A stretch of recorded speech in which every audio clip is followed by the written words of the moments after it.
Hundreds of Republican candidates are on the ballot next month who dispute the results of the 2020 election.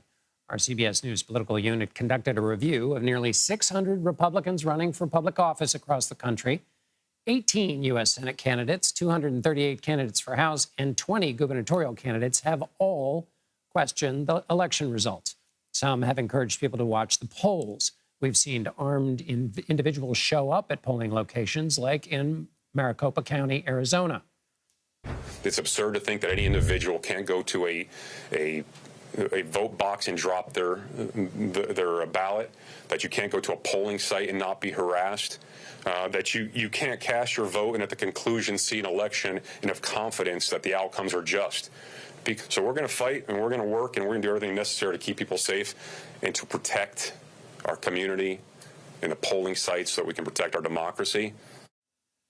Joanna Lydgate joins me now for more. She is the CEO of the States United Action, a nonpartisan organization advancing free, fair, and secure elections. Joanna, we're talking about a lot of threats, but give us a sense of balance here. Our election systems have dated back to 250 years, and they've withstood a lot of challenges, including the challenges of a pandemic in the last one. So how do you keep a balance between what is strong and what concerns you? Well, you're absolutely right, John. Our democracy is strong. And, it relies on our system of free and fair elections. That's the foundation of this country. It's a system that we've trusted for decades, but it, in turn, relies on the trusted nonpartisan election officials who oversee it, who protect it. We saw that in 2020. We're seeing it again today. And really, the biggest threat to our democracy in this moment is that more than half the country has an election denier running to oversee elections in their state. These are people who continue to deny the results from 2020, people who've spread lies and conspiracy theories. It's really dangerous, and people need to pay attention. And why aren't they paying attention? Polls show kind of, for lack of a better word, blasé attitude to what people admit are ongoing threats to democracy. Well, I think the American people really care in huge numbers. We know this. They care about democracy. They care more about making sure every legal vote is counted than they do about their preferred candidate winning. Again, this is the foundation of the United States of America. We, the people, we choose our leaders. And I think what people need to understand is really what's at stake in these races.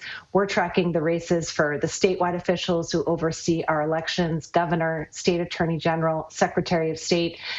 These candidates are running all across the country, and voters really need to do their homework, find out where the candidates stand, and remember that no matter what issue you care most about, it could be the economy, it could be education, it could be abortion, it doesn't matter. It all comes down to free and fair elections, and those come down to the state officials who run and oversee and protect our votes. Joanna, we've seen voter intimidation happen in Arizona. Give us a list of those things that we and officials should be on the lookout for, starting today and going all the way through whenever you want the end date to be, in terms of the mischief that those who would seek to try to win through chaos rather than at the ballot box, what kinds of things they might get up to. Well, look, as someone who worked in law enforcement, I can say that voter intimidation, just like election official intimidation, is illegal. It won't be tolerated. Law enforcement will respond and is responding, and voting is absolutely safe. And, we saw our votes protected in 2020. We will see that again in these midterms. And, as for the process, John, really voting has already begun in most states. Some people will vote in person. Some people will vote at a polling place. And some people will vote by mail. Some people will vote early, and some people will vote on Election Day. And then I think what's important for voters to remember is that it will take time. These races are going to be close. We know that, many of them. Election officials will need the time to do their jobs they're trained to do, jobs they've done for decades, to count every vote.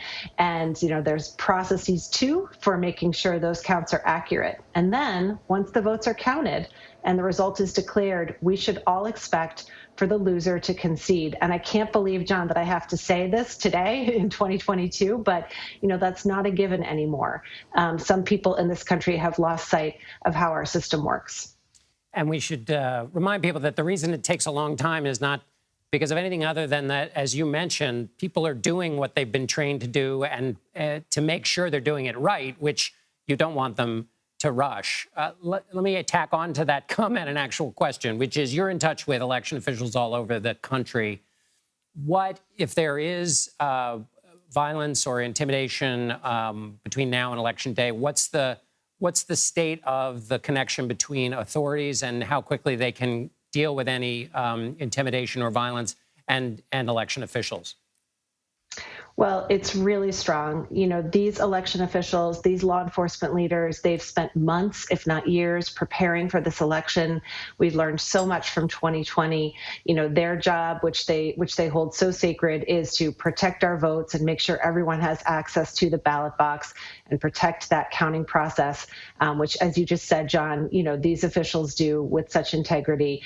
And so, you know, we are very prepared for this election. Everyone should get out and vote. They should feel safe doing that.